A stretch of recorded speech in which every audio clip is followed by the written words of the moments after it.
ये एग्ज़ाम उन स्टूडेंट्स के लिए जो हार्ड वर्क कर सकते हैं। अगर आपके अंदर मेहनत लगन है तो आप अगर एवरेज स्टूडेंट भी हैं तो वो एग्ज़ाम आप आराम से निकाल सकते हैं। सर क्योंकि टाइम का सर फ्रेमिंग करना बड़ा डिफिकल्ट होता है स्टूडेंट के लिए। सर थोड़ा सा बताएं सर ओवरऑल कैसे टाइम मैनेज। वो हर चीज़ के लिए आप एक अलग एक किताब ले लीजिए और करंट अफेयर्स के लिए कोई मंथली कोई भी सर आपने जो फॉलो किया थोड़ा मेंशन कर दीजिए। तो बाद में वो दो पेज इकट्ठा होकर मान लीजिए 50 पेज या 30 पेज हो गया, वो 30 पेज में आपका पूरा सिलेबस कवर हो जाएगा। आपका आंसर कैसे अलग हो दूसरों के आंसर से, तो आप वहाँ पर थोड़ा सा थोड़ा प्रेजेंटेशन अच्छा कीजिए। ये नहीं है कि राष्ट्रपति के ऊपर अगर सवाल है तो आप जो आपको पता है राष्ट्रपति के बारे में आप सब लिख दें। आप क्वेश्चन का डिमांड पढ़िए। सर इससे के लिए आपका क्या टिप्स होगा? ऐसे के लिए सबसे पहले तो है कि आप तो सर प्लान बी लेके चला जाए या फिर सर सिर्फ इसी पे फोकस रहा जाए, आपकी क्या एडवाइस नहीं। होंगे? नमस्कार दोस्तों, स्वागत है आप सबका एक इंस्पायरिंग और इन्फॉर्मेटिव वीडियो में। आज हमारे साथ अमन आनंद सर हैं। 67 बीपीएससी का रिजल्ट आया है, उसमें सर का फर्स्ट रैंक है। तो इनसे हम जर्नी जानेंगे, इनका स्ट्रगल जानेंगे और किस टाइप का कंटेंट कौन कौन सा बुक लिस्ट वगैरह सर ने फॉलो किया था कि रैंक 1 लेकर आए। और सर बिहार प्रशासनिक सेवा में सर का चयन हुआ है, तो हम एक कंप्लीट स्ट्रेटेजी पे इस पर बात करेंगे। तो यदि इस वीडियो से आपके प्रिपरेशन में थोड़ी वैल्यू ऐड हो तो चैनल ग्रो करने के चैनल सब्सक्राइब कीजिए, उस वीडियो को लाइक और शेयर करना भूलिए। सर सबसे पहले सर कॉन्ग्रेचुलेसन। बहुत बहुत धन्यवाद, बहुत बहुत धन्यवाद। सर कैसा सर फील हो रहा है? सर पीडीएफ सर जब होली पीडीएफ आपने स्क्रॉल किया होगा एस्पिरेंट के लिए, यार होली पीडीएफ हो जाता सर ज़्यादा नाम ढूंढने में तो दिक्कत नहीं हुई होगी? नहीं, जैसे कि ये था कि दिमाग में था कि जैसे स्टार्टिंग में टॉप 50 में रैंक आ जाएगा, तो जब पहला नाम ही जब देखा तो फिर पहले तो नाम देखा तो फिर भरोसा नहीं हुआ, फिर रोल नंबर मैच किया जी, फिर लगा कि नहीं ये ठीक है, ये हमारा ही है।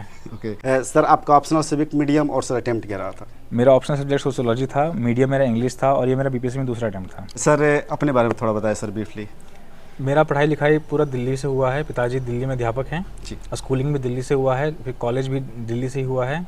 फिर कॉलेज ख़त्म होने के बाद सिविल सर्विस की तैयारी में आ गए थे जी, और लास्ट ईयर 66वीं बीपीएससी में रैंक 52 आया था, तो उस टाइम आरडीओ का पद मिला था, तो उस पद पे अभी मधुबनी में ट्रेनिंग में कार्यरत हैं और इस बार रैंक 1 हासिल हुआ है। सर पढ़ाई में सर क्या रहा है? सर ह्यूमैनिटीज रहा है कि सर? नहीं, हम बीटेक हुआ है मेरा कंप्यूटर साइंस में, तो बीटेक करने के बाद सिविल सर्विस की तैयारी में आ गए थे। ओके। सर ये बताइए कि पढ़ाई लिखाई में कैसा था आप, किस टाइप के स्टूडेंट थे? क्योंकि कंसेप्ट होता है स्टूडेंट के बीच में कि जो सिविल सर्विसेज क्रैक करता है बड़ा इंटेलिजेंट स्टूडेंट रहता होगा। नहीं, ये जैसे ये एक मिथ है कि इंटेलिजेंट स्टूडेंट्स का एग्ज़ाम है। ये एग्ज़ाम उन स्टूडेंट्स के लिए जो हार्ड वर्क कर सकते हैं। जी, अगर आपके अंदर मेहनत लगन है तो आप अगर एवरेज स्टूडेंट भी हैं तो वो एग्ज़ाम आप आराम से निकाल सकते हैं।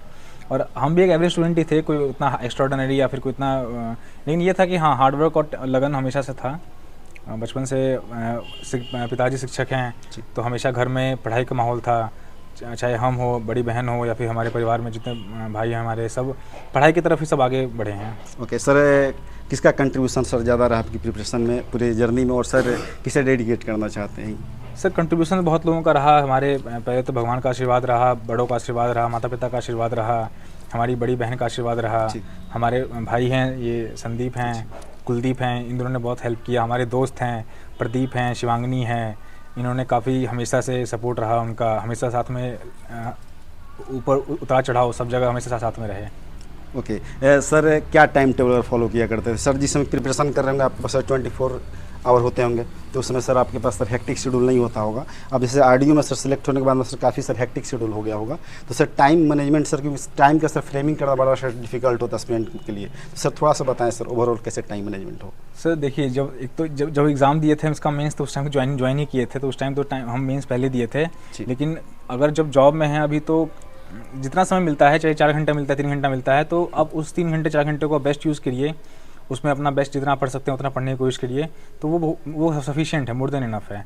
ज़रूरी नहीं है कि आपको 12 घंटे पढ़ना है, आपको 18 घंटे पढ़ना है, ये कोई ज़रूरी नहीं है। आप अगर 4 घंटे पढ़ रहे हैं, 5 घंटे पढ़ रहे हैं, 3 घंटे पढ़ रहे हैं, मैटर करता है कि आप 3 घंटे पढ़ कैसे रहे हैं। वहाँ पर आपको अपना बेस्ट देना है, सब कुछ छोड़ छाड़ के अपना 3 घंटे बिल्कुल आप और आपका जो भी किताब है या फिर जो भी नोट्स हैं, आप उसी में लगे रहिए। ओके। सर कोचिंग वगैरह सर रोल रहा है प्रिपरेशन में या फिर सेल्फ स्टडी से ही आपने? नहीं, ये सब कुछ सेल्फ स्टडी का ही रहा है, कोचिंग का भी कभी जरूरत नहीं। सर आपने सर कोचिंग नहीं लिया था, लेकिन एस्पिरेंट जो होते हैं उनको लगता है बिना कोचिंग असर नहीं हो पाएगा, तो थोड़ा सर इसको बताएं, एक्सप्लेन करें कि बिना कोचिंग नहीं। देखिए, ऐसी बात नहीं है। कोचिंग एक कैटलिस्ट की तरह काम करता है।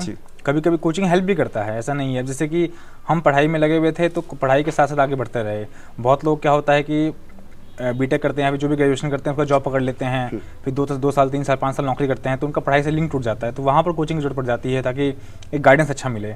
हमारे केस में क्या था कि कॉलेज खत्म हुआ, उसके बाद तुरंत तैयारी में आ गए, तो हमारे सीनियर्स थे, उन्होंने गाइड किया, हमारे साथी थे जो साथ में तैयारी कर रहे थे, तो उन लोगों का भी हमें सपोर्ट था, तो गाइडेंस मिल गया था, तो इसलिए कोचिंग की जरूरत नहीं पड़ी। Okay sir, source of motivation and inspiration sir क्या रहा था आपकी? मतलब कि सर बीटेक करने के बाद में सर एस्पिरेंट सर कमेंट में लिख के भी जाते हैं कि बीटेक को ला के इधर पूरा वो कर रखे, हम लोग को एक्चुअली हो नहीं पा रहा है, तो सर वो मोटिवेशन सर कहाँ से मिलता है? सर मोटिवेशन अंदर से ही था कि पब्लिक लोक सेवा करना है, पब्लिक सर्विस करना है, तो इसी में ही आगे बढ़ते रहे अपना, और मौका मिला है, अच्छा मौका मिला है, और जो भी काम मिलेगा उसे फुल ऑनेस्टी इंटीग्रिटी से करने के प्रयास करेंगे। ओके सर, अब थोड़ी स्ट्रेटेजी की सर बात कर ले। सर प्रीलिम्स के लिए सर आपने क्या स्ट्रेटेजी वगैरह फॉलो किया था? सर क्या बुक लिस्ट, क्या कंटेंट थे सर आपके?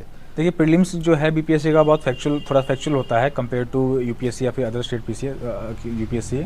तो प्रीलिम्स में क्या है कि आपको जो भी आपका जो सिलेबस है, जैसे हिस्ट्री हो गया, करंट अफेयर्स हो गया, साइंस हो गया, और आपका बिहार स्पेशल हो गया, और 10 क्वेश्चन मैथ के आते हैं, तो हर चीज़ के लिए आप एक अलग एक किताब ले लीजिए, और करंट अफेयर्स के लिए कोई मंथली कोई भी। सर आपने जो फॉलो किया थोड़ा मेंशन कर दीजिए।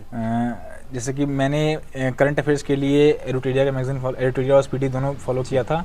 हिस्ट्री के लिए जो नॉर्मल सोर्सेज हैं, स्पेक्ट्रम है, वो फॉलो किया था। बिहार स्पेशल के लिए एक केबीसी की बुक आती है, बिहार समग्र, वो मेरा मेन सोर्स था बिहार स्पेशल के लिए। पॉलिटी के लिए लक्ष्मीकांत था, और इकोनॉमिक्स ज्योग्राफी के लिए तो रमेश सिंह और Majid Hussain sir main source थे। जो नॉर्मल सोर्सेज हैं, सब किताब वही पढ़े हैं, किताब हमने कोई अलग नहीं पढ़ा है। फ़र्क है कि हाँ, रिवीजन थोड़ा ज़्यादा करना होता है, सोर्सेज कम हो, मल्टीपल रिवीजन हो, तो आपका रिजल्ट जरूर अच्छा। सर मल्टीपल रिवीजन का सर अपना नाम ले रखे हैं सर, तो रिवीजन करना सर बहुत लोग अलग अलग सर स्टाइल होता है, बहुत लोग सर रिवीजन नहीं कर पाते हैं। सर आप किस टाइप के टैक्टिक्स के साथ रिवीजन करते हैं? मान लीजिए सर कोई आज सर आपने टॉपिक पढ़ा, तो उसको फिर कैसे रिवाइज करते थे? देखिए रिवीजन करने में मेरा क्या प्लान, वो स्ट्रेटजी था कि जब भी आप पढ़ाई करते हैं तो आप जो भी इंपॉर्टेंट चीज़ें हैं उसको आप 1 पेज पे या 2 पेज पे वो समराइज करके लिख दीजिए अपने स्टाइल में, अपने नोट्स की तरह।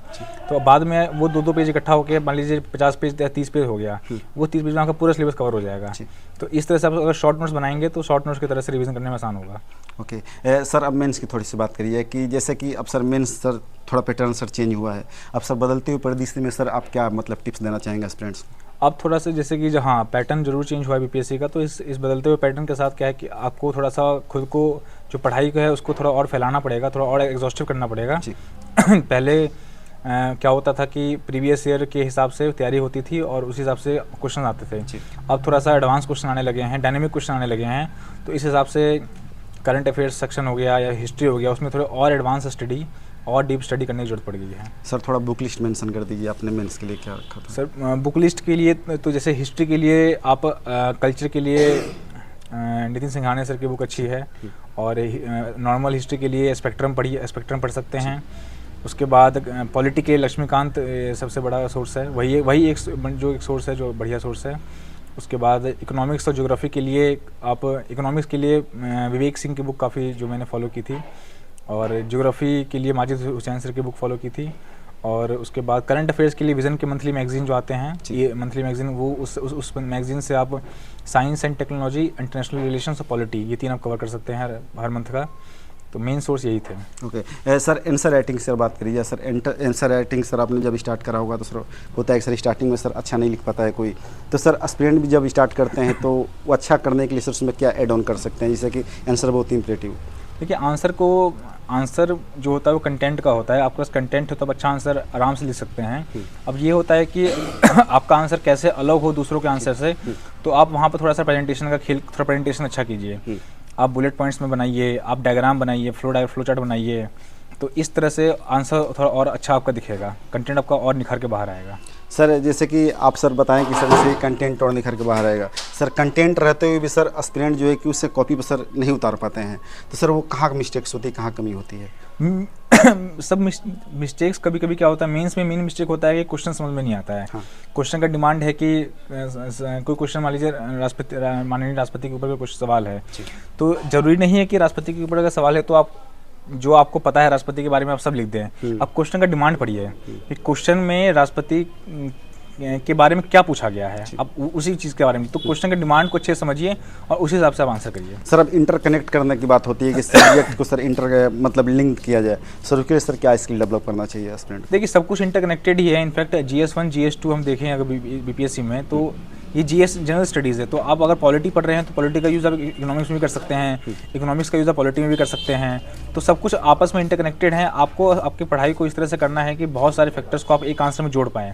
किसी भी क्वेश्चन को अच्छे से आंसर करने के लिए उसके बहुत सारे डायमेंशन होते हैं, social dimension, political dimension, economical dimension, geographical dimension, historical dimension. तो आप सब डायमेंशन को एक साथ जोड़ के एक अच्छा आंसर बना सकते हैं। ओके सर, ऐसे के लिए आपका क्या टिप्स होगा? ऐसे के लिए सबसे पहले तो है कि आप कंटेंट अच्छे से तैयार कीजिए। उसके बाद एक स्ट्रक्चर फॉलो करना होता है। किसी भी ऐसे के लिए आप उसे 10 मिनट 15 मिनट पहले समय लगाइए। उसके बाद आप उसका एक रफ स्ट्रक्चर तैयार करिए, कैसे हमको स्टार्टिंग से लेकर एंड तक जाना है। पैराग्राफ वाइज ऐसे लिखना है, छोटे छोटे पैराग्राफ हों और उसमें कंटेंट हो, मतलब हर पैराग्राफ का कंटेंट एक दूसरे से कोहेरेंट हो। सर अब जैसे कि 70th सर BPSC के जब प्रीलिम्स होगा तो उसके अकॉर्डिंग सर मतलब मान गए कि सर 6 महीने 7 महीने बाद सर एग्जाम हो, प्रीलिम्स हो, सर आपका क्या मतलब टिप्स होगा एस्पिरेंट्स के लिए? मेन टिप्स यही है कि जो प्रीवियस ईयर का जो पेपर है BPSC के, वो उसको स्ट्रिक्टली फॉलो करें और उससे एनालाइज करें कि कैसे कैसे क्वेश्चंस आ रहे हैं, कैसे क्वेश्चन और आ सकते हैं। और जो भी सोर्सेज हैं मार्केट में, जो कॉमन सोर्सेज हैं, जो सब वही पढ़ते हैं, आप मल्टीपल रिवीजन के साथ उन सोर्सेज को पढ़िए तो बिल्कुल ज़रूर हो जाएगा आराम से। ओके सर, अपने तरफ से सर कोई चीज़ आप ऐड करना चाहें जो एस्पिरेंट के लिए आपकी सर बातें 2-3? सर यही बातें हैं सर कि हार्डवर्क और मेहनत में कोई कमी नहीं रहनी चाहिए। हमेशा लगन से पढ़ाई करते रहिए और सफलता जरूर आएगी। ज़रूरी नहीं जल्दी आए, बाद में भी आ सकती है, लेकिन आएगी जरूर। ओके सर, एक क्वेश्चन और मैं पूछूंगा आपसे कि जैसे कि सर आप सर सेलेक्ट हो गए हैं, बहुत सारे स्टूडेंट सर BPSC की प्रिपरेशन करते हैं, UPSC की प्रिपरेशन करते हैं। सर कहा जाता है कि सिविल सर्विस सर UPSC जैसा होता है कि अनप्रेडिक्टेबल पब्लिक सर्विस कमीशन होता है, उनकी प्रोसीड्यूर ऑफ स्पेल करीब होता है। सर TBF की एक सर सीरीज आई थी एस्पिरेंट स्टोरी, आपने शायद देखी नहीं होगी। तो सर प्लान B लेके चला जाए या फिर सर सिर्फ इसी पर फोकस्ड रहा जाए, आपके क्या नहीं? हाँ, जैसे कि अगर आप सिविल सर्विस की तैयारी में आ रहे हैं जिसमें आपका स्टेट PCS और UPSC आता है, तो यहाँ पर प्लान B थोड़ा सा ज़रूर होता है। आप प्लान B, कभी कभी क्या होता है कि ज़्यादा समय लग जाता है, 3 साल 4 साल लग जाता है, तो उस टाइम आपको ज़रूरत है कि आप प्लान B को प्लान A बनाइए। आप प्लान B पे काम करिए, प्लान B आपका हो जाता है, फिर आप दोबारा प्लान A पे आके अपना उसको काम करिए। तो स्टार्टिंग में तो जब हम तैयारी शुरू किए थे तो प्लान A तो UPSC का था, बट UPSC उस टाइम सफलता उसमें नहीं मिल रही थी, तो प्लान B हमारा BPSC का था। तो इसमें सफलता मिल गई। अब इस सफलता के बाद हम दोबारा अपना प्लान A पे काम करना चाहेंगे और उसको और अच्छा से करना चाहेंगे। Okay sir, thank you so much. इस बार सर्विस करता हूँ सर कि आप जिस भी सर्विस में जा रहे हैं, और अब सही उम्मीद करते हैं सारे जो एस्पिरेंट है, सारे पीपल जो है सराउंडिंग सर, तो वही चाहते हैं कि आप जिस सर्विस में जा रहे हैं वहाँ पे सर अच्छे तरीके से आप काम करें, और जो भी सर निचले तबके के लोग हैं, वंचित वर्ग हैं, उनके लिए सर आप अच्छे पदाधिकारी बने, अच्छे नीति निर्माता बने। Sir thank you so much sir.